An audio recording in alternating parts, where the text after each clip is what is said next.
So Albert Einstein was teaching a university class, and he had just handed out the final exam. His teacher's assistant came running up to him and said, "Dr. Einstein, I think maybe you made a mistake. Those are the same questions you handed out at the beginning of the term." And Einstein said, "No mistake, they're the same questions, but by now the answers have changed." Sound familiar? You know, how do we grow the business? How do we increase revenue? How do we attract great talent? How do we serve customers? How do we engage employees? All the same questions, but the answers are always in flux. So no wonder Darwin said it's not the strong or the most intelligent that are really going to survive, but the most responsive to change.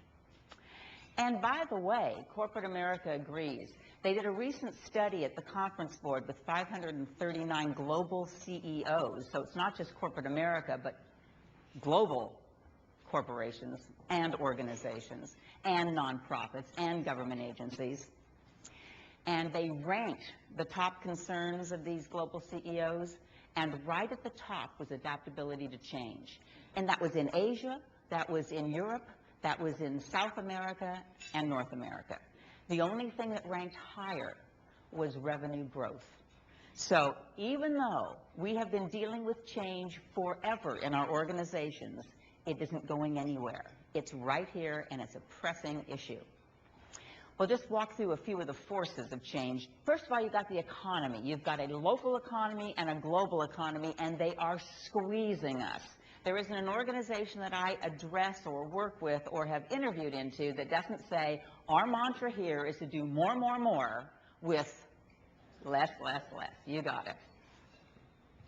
There certainly is technology. And technology, the Silicon Valley, obviously you guys are driving much of this kind of change, but someone much more techno-savvy than I put it this way.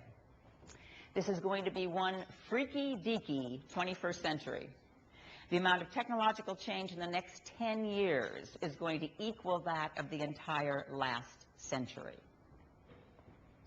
And we've got customers that are changing, more sophisticated, more demanding. They want better, faster, cheaper everything. And they're wired. You know, in the old days, the good old days, when a customer was dissatisfied, he or she would complain to 7 of their closest friends.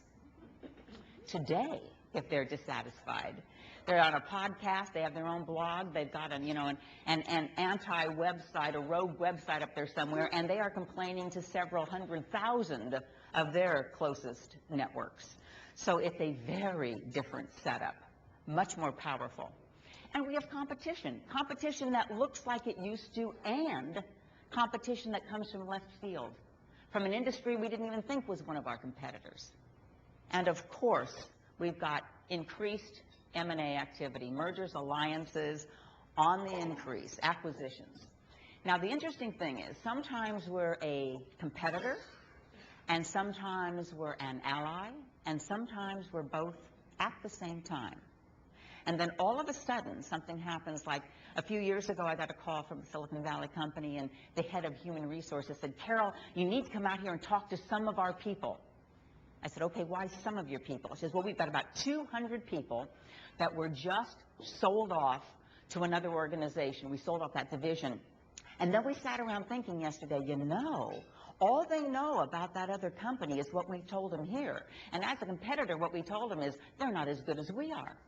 They're the enemy." And then they went to sleep last night, and they woke up sleeping with the enemy. Tough. And leadership, particularly with this talent development that we're looking at now to increase our bench strength for the next generation. We're moving people around organizations even more than ever. So the idea of whole leadership teams leaving for various reasons, or your boss being replaced, or you moving to another part of the organization where you get a new leader is very much on the rise. And then we have employees. Now, I don't know, maybe it's just me, but lately, have you noticed that employees are looking a lot less like this, especially those new employees, and a lot more like this? That's what I've noticed, anyway. And then, of course, that continual restructuring, reorganization, as we expand into new markets, it's becoming an annual affair, or even more frequent in some organizations. So there we have it, change in all of its various forms. We have incremental change. That's the Kaizen, the continuous improvement idea. That's doing something just a little bit better, a little bit better, a little bit better. When you have incremental change, there are some advantages to that. There are certainly advantages as a leader. Why do you think that is? Why is incremental change easier to lead than, say, transformational change?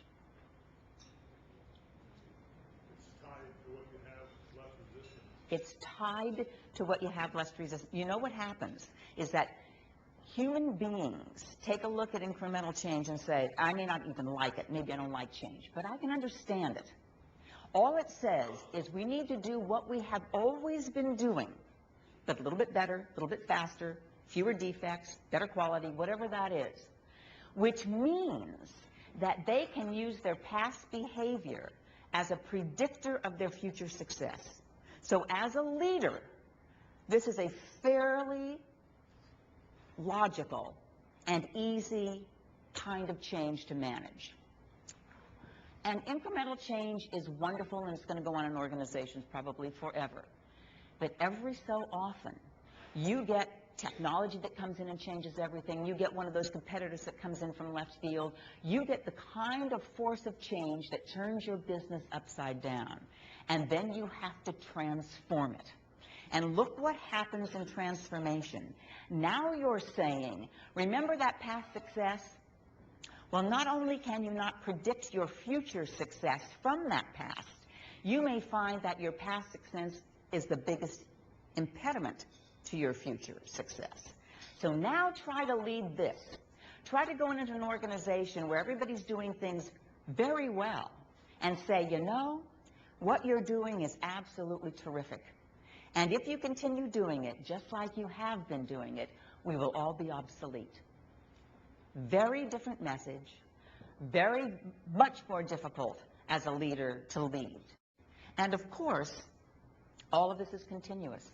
You've got incremental change going on all the time. You've got transformations that are happening on top of all the restructuring and all the different changes that we talked about. No wonder people are just going nuts with the entire change issue. I have looked at organizations and written about organizations and spoken to organizations for over 20 years. And these are the 5 top mistakes that I still see leaders making today. First of all, they underestimate the importance of people. I am often asked to come in and talk about organizational change. And I am told that they have a picture-perfect strategy and a dynamite business rationale for the change. And I'll say, good for you. However, organizations don't change. People do. Or they don't. See, if those people don't believe in your reason for change, if they don't trust the leaders that are talking about the need for change, if they don't buy into the strategy, if they haven't co-created the strategy, if they don't believe in the direction of the organization, you are not going to get the change. That is, you're not going to get the results that you wanted from the change. And still today, that's 50 to 75% of all major changes fall into that category. They simply don't get the results they were set out to achieve. Because people. It doesn't matter that you have a strategy that you could frame or a business case that's dynamite. If you don't have people with you, you don't have change. Which means that if you're going to thrive in a freaky-deaky world, if your organization is going to thrive, if your division is going to thrive, if your department is going to thrive, if your team is going to thrive, you better hope that it's peopled with folks who are change adept. Now, when I looked this was the first piece of research that I did right out of being a therapist. So I went right into organizations and said, I've been dealing with folks that don't do well with change for several years, and in my practice, I'd like to see people that do great and find out why they do so great. So if you think of people in your organization, and you think of some people that are just surviving, okay, and then you think of people that are thriving, what are the differences?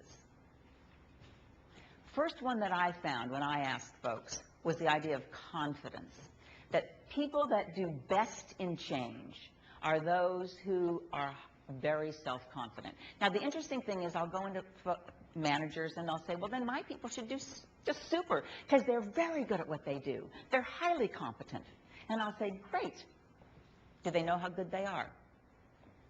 Because you see, competence is not confidence. Competence just means you do well. It doesn't necessarily mean you know you do well.